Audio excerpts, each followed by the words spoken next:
হয় এনি লাইভৰ দৰ্শকক এটি মৰ্মান্তিক আৰু বেদনাদায়ক বাতৰি দিবলৈ ওলাইছোঁ।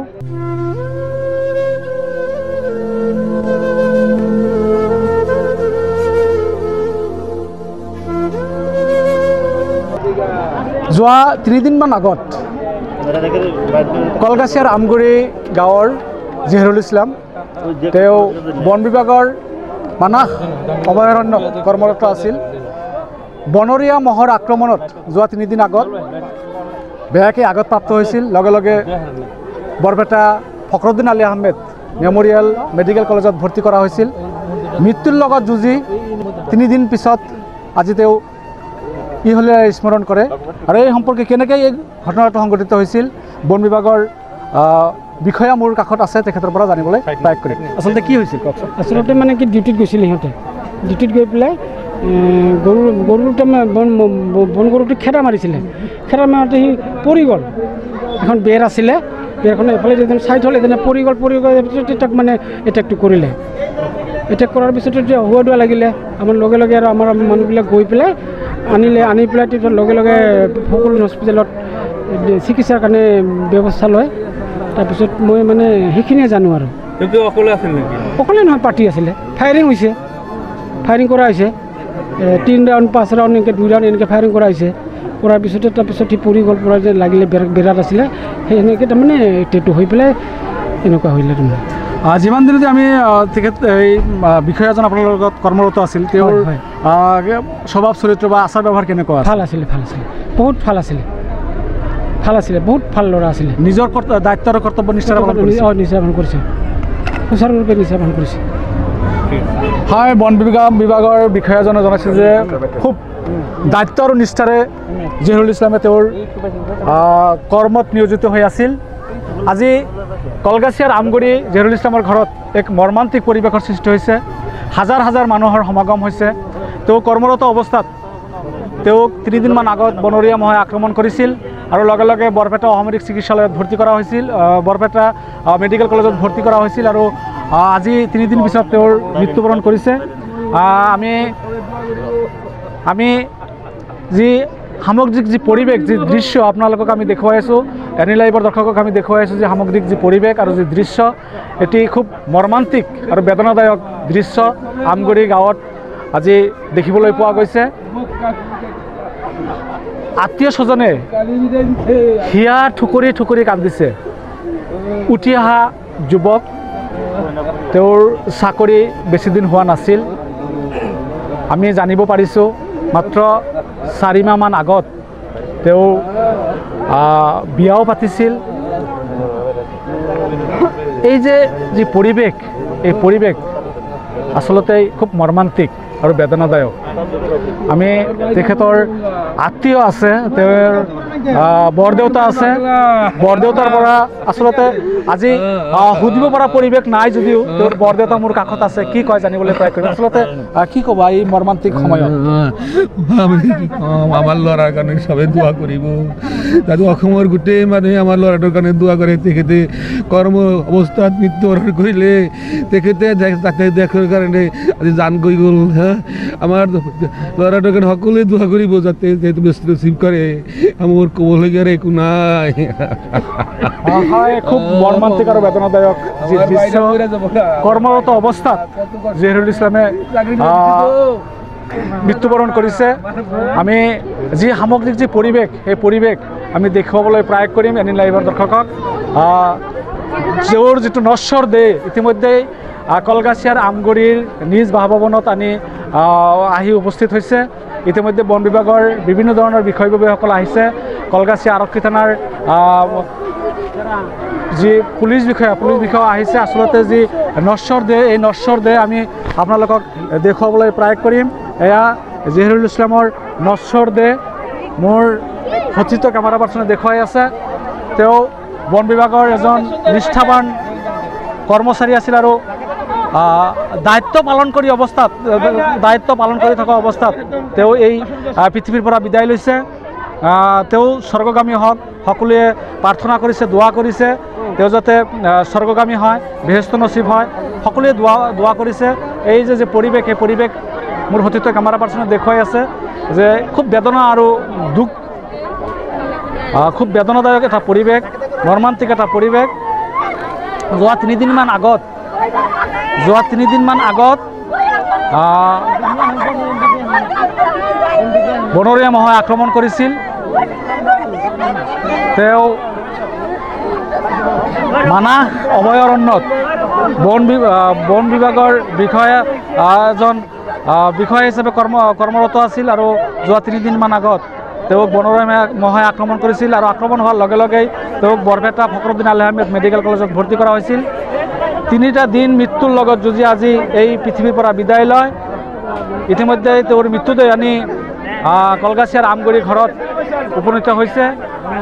হাজাৰ হাজাৰ দৰ্শকৰ ৰাইজৰ যি ভিৰ, সেই ভিৰ আমি আপোনাক দেখিবলৈ পাই গৈছোঁ। আত্মীয় স্বজনে হিয়া ঠাকুৰি ঠাকুৰি কান্দিছে। মাত্ৰ 4 মাহ পূৰ্বে তেওঁ বিবাহপাশত আবদ্ধ হৈছিল। এটি খুব বেদনাদায়ক আৰু মৰ্মান্তিক দৃশ্য মোৰ সৈতে থকা আমাৰ পাৰ্চন আপোনালোকক দেখুৱাইছে। জহিৰুল ইছলামৰ লগত একেলগে কৰ্মৰত আছিল মকিবুল ইছলাম, বন বিভাগৰ কৰ্মচাৰী। মই তেখেতৰ পৰা জানিবলৈ প্ৰায় কৰিম আচলতে কেনেকৈ এই দুৰ্ঘটনাটো সংঘটিত হৈছিল। মানে আচলতে এটা গাঁৱত আমি বনৰক্ষীত কৰ্মৰত হৈ আছোঁ আৰু এটা গাঁৱত মানে হাবিৰ পৰা এটা বনৰীয়া মহ এটা ওলাই আহিছিল। সেইটো খেদাৰ কাৰণে আমাক মাতিছিলে গাঁৱৰ পৰা। পাছত আমি যাওঁতে খেদি থকাৰ ফলতে মানে আমাক মানে এটাক কৰি দিয়ে, বনৰীয়া মহটোৱে আক্ৰমণ কৰে। আপোনালোকে কি ফায়াৰ কৰা নাছিল? আমি ফায়াৰিং কৰিছিলোঁ, কিন্তু মহটোৰ গাত মাৰা নাই। মানে আমি ব্লেংক ফায়াৰ কৰিছিলোঁ। ব্লেংক ফায়াৰ কৰাৰ ফলতো মানে সি যোৱা নাই, সি মানে পূৰা খেদি আহিছে। তেতিয়া মানে আমি গাত মাৰিব পাৰিলোঁ হয়, কিন্তু সেইখিনি সময়ো মানে পোৱা নাছিলোঁ আমি যে গাত মাৰি দিম, সেইখিনি সময়ো মানে পোৱা নাছিলোঁ। বনৰীয়া মহটোৱে আহি জহিৰুল ইছলামক এটাক কৰি দিলে, আক্ৰমণ কৰিলে। কোনখিনি ঠাইত আক্ৰমণ কৰিছিল? সেইখিনি গাঁওটোৰ নাম হ'ল দাউৰাইবাৰী। নাই, তেওঁৰ শৰীৰৰ কোনখিনি ঠাইত আঘাতপ্ৰাপ্ত হৈছিল? আঘাতপ্ৰাপ্ত তাৰ কমৰত হৈছিল, কমৰৰ তলত। টপিনাত শিঙেৰে আক্ৰমণ কৰিছিল। হয়, আমি আপোনালোকক জনালোঁ জহিৰুল ইছলামক আচলতে বনৰীয়া মহটোৱে কেনেকৈ আক্ৰমণ কৰিছিল তাৰ সবিশেষ মকিবুল ইছলাম তেওঁৰ লগত একেলগে কৰ্মৰত আছিল বন বিভাগৰ কৰ্মচাৰী হিচাপে। টপিনাত আক্ৰমণ কৰিছিল আৰু আক্ৰমণ কৰাৰ লগে লগেই বৰপেটাৰ ফখৰুদ্দিন আলি আহমেদ চিকিৎসা মহাবিদ্যালয়ত ভৰ্তি কৰা হৈছিল 3 দিন পূৰ্বে। আজি 3 দিন পূৰ্বে ভৰ্তি কৰাৰ পিছতো মৃত্যুৰ লগত যুঁজি আজি শেষ নিশ্বাস ত্যাগ কৰিছে। সেইটোৱে খুব বেদনা আৰু মৰ্মান্তিক অৱস্থাত আছে। হয়, আচলতে পৰিয়ালৰ লগত তেওঁৰ লগত যিবিলাক কৰ্মৰত আছিল, তেওঁৰ একেলগে সহকৰ্মীসকল তেখেতসকলেও খুব মৰ্মান্তিক হৈছে, খুব মানে দুখ প্ৰকাশ কৰিছে যে আচলতে যি এই আক্ৰমণৰ ফলত যি মৃত্যুবৰণ কৰাত বিষয়াসকলেও খুব দুখ প্ৰকাশ কৰিছে। আমাৰ আমগুৰিৰ এই অঞ্চলৰ এজন বিশিষ্ট ব্যক্তি মোৰ কাষত আছে। কি কয়, কি অনুভৱ জানিবলৈ প্ৰায় কৰিম। কি ক'ব আজি এই মৰ্মান্তিক সময়ত?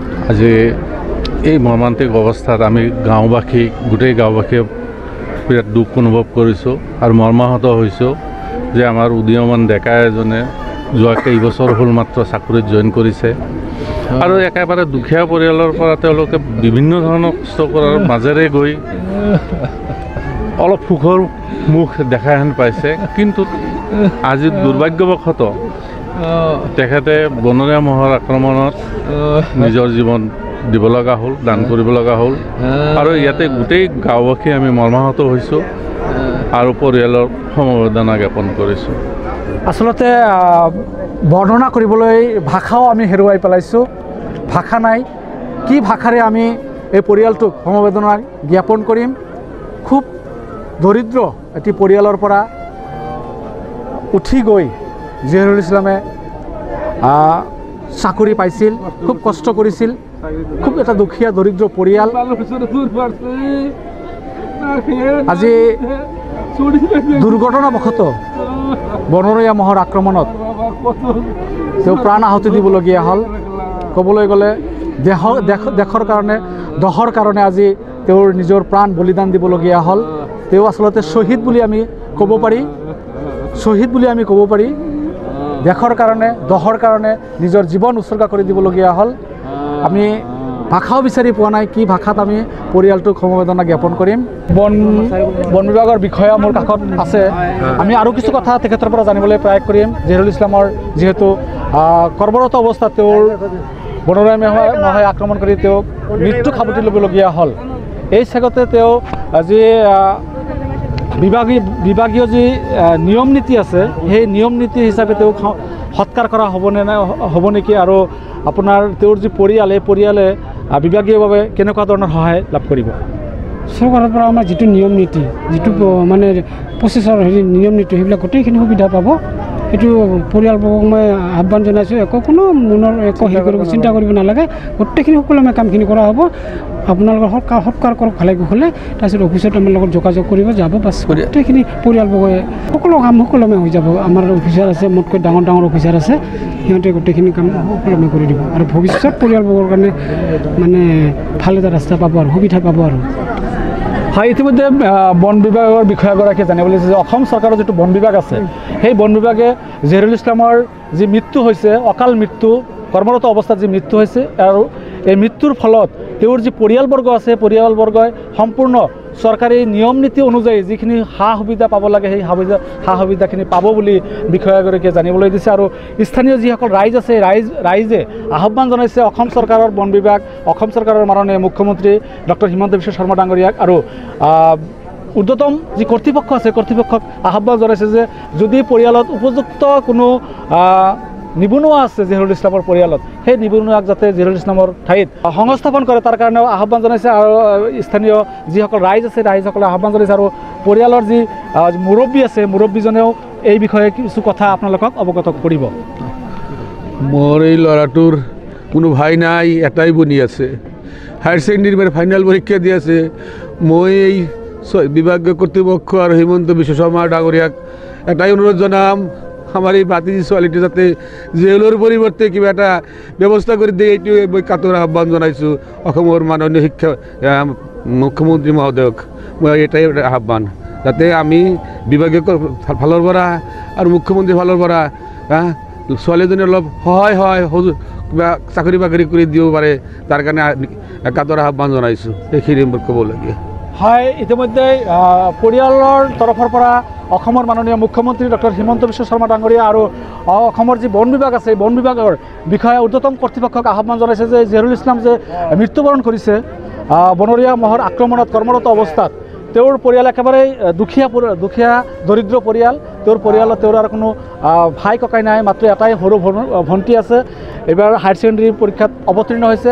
আৰু সেই ভণ্টিজনীক জহিৰুল ইছলামৰ পৰিৱৰ্তে যিহেতু জহিৰুল ইছলামৰ মৃত্যু হৈছে, তেওঁৰ পৰিৱৰ্তে ভণ্টিজনীক কৰ্মসংস্থাপন দিবলৈ পৰিয়ালৰ আৰু স্থানীয় ৰাইজে আহ্বান জনাইছে। অসম চৰকাৰৰ যি মুখ্যমন্ত্ৰী মাননীয় হিমন্ত বিশ্ব শৰ্মা ডাঙৰীয়া, বন বিভাগৰ যি মন্ত্ৰী চন্দ্ৰমোহন পাটোৱাৰী ডাঙৰীয়া আৰু বন বিভাগৰ যিসকল ঊৰ্ধ্বতম কৰ্তৃপক্ষ আছে সেই কৰ্তৃপক্ষসকলক পৰিয়ালবৰ্গই আহ্বান জনাইছে জহিৰুলৰ পৰিৱৰ্তে যিহেতু জহিৰুল ইছলামৰ বনৰীয়া মহৰ আক্ৰমণত কৰ্মৰত অৱস্থাত মৃত্যুবৰণ কৰিছে, তেওঁৰ পৰিৱৰ্তে তেওঁৰ কোনো ভাই ককাই নাই, মাত্ৰ এটাই সৰু ভণ্টি আছে, যি ভণ্টিজনী হায়াৰ ছেকেণ্ডেৰী পৰীক্ষাত এইবাৰ অৱতীৰ্ণ হৈছে। আৰু এই ভণ্টিজনীক তেওঁৰ জহিৰুল ইছলামৰ পৰিৱৰ্তে কৰ্মত নিয়োজিত কৰিবলৈ স্থানীয় ৰাইজ পৰিয়ালে আহ্বান জনাইছে। আপোনালোকে চাইছিল এনি লাইভ, চাই থাকক। মই নজমুল হক, ধন্যবাদ। খবৰ মানেই এনি লাইভ 24x7 আৰু এনি লাইভ ডিজিটেল। যিকোনো খবৰৰ বাবে যোগাযোগ কৰক 9387734920 আমাৰ এই নম্বৰত।